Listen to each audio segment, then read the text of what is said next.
have we seen a politician in action who projects his own feelings and actions onto his enemies, as much as Vladimir Putin did today in a televised speech to government ministers and the Russian people.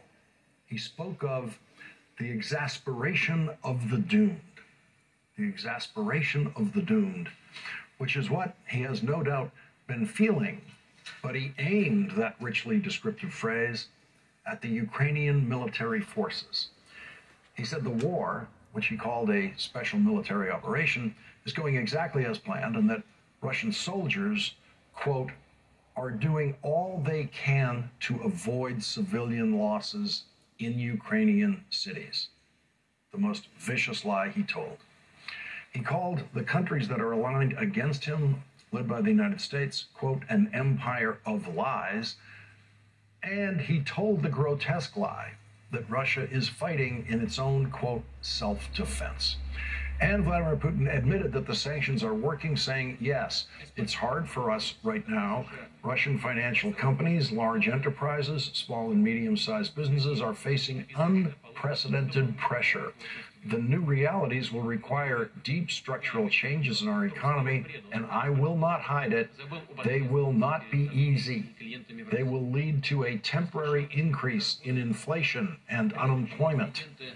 Vladimir Putin explained what Russia is fighting for with this lie, quote, the struggle we are waging is a struggle for our sovereignty, for the future of our country and our children. We will fight for the right to be and remain Russian. An example for us is the courage and steadfastness of our soldiers and officers, the faithful defenders of the fatherland. Joining us now, Angela Stead. She is a senior fellow at the Brookings Institution. She served in the State Department, and her latest book is called Putin's World.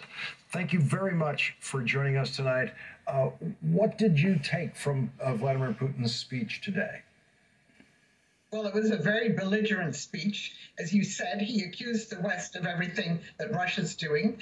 He justified the war, the special military operation, by blaming the West for being about to attack Russia. What was particularly terrible, I thought, in this speech was his use of some phrases that come right from Hitler. He talked about national traitors as the people who opposed the war, and he said that Russia needed to go through a period of self-purification. So there are phrases in that I've never heard him use before. He obviously feels very cornered. This invasion has not gone the way he thought it would. He's doubling down, however. He's not holding out an olive branch, and he wants to explain to his people that the reason why they're feeling economic pain and will continue to feel economic pain is all because of the sanctions. He did say in this speech that the West would have imposed those sanctions anyway, irrespective of the special military operation. I want to read this passage of what he said. He said, the current situation is, of course, a test for all of us. I am sure that we will pass it with dignity through hard work, joint work, and mutual support. We will overcome all difficulties and become even stronger, as it has always been in the history of thousand-year-old Russia. Doesn't that history contain an awful lot of failed imperialistic adventurism? It certainly does. It's a history of Russia expanding and contracting over hundreds of years, of failed imperial expansion, but then of, successful Soviet Union for a time until it collapsed 74 years later. Putin is very much a history man. He puts himself forward as someone who understands Russian history very well. But of course, this is not an accurate explanation of what has happened in Russian history. He sees himself in the mold of the czars who gathered in the lands after they had lost territory. So what he wants to do, obviously, is to take back the territories that Russia lost when the Soviet Union collapsed, foremost of them being Ukraine. That's what he's trying to do, and he's having a much harder time doing it than he thought he would. And he told a lot of lies about the way Russia is treated in the world, and then specifically Russian individuals living outside of Russia. He said, in many Western countries, people are subjected to real persecution just because they come from Russia. They refuse medical care, expel children from schools, deprive their parents of their jobs, ban Russian music, culture, and literature. Do the Russian people believe that? Well, unfortunately, a majority of the Russian people appear to believe what President Putin says, particularly those who only have access to state-run media.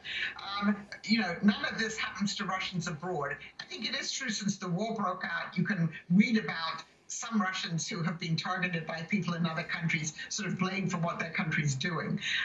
But unfortunately, as I said, the polling shows that a majority of Russians support this war, and they don't believe, or the special military operation, they don't actually believe that it's a full-scale invasion. And you have instances where people in Ukraine will call their family members in Russia and tell them what's actually happening in Ukraine, these horrible scenes that you were showing before, and their relatives just won't believe them, and they'll say, no, those are lies. We know that Putin's doing the right thing.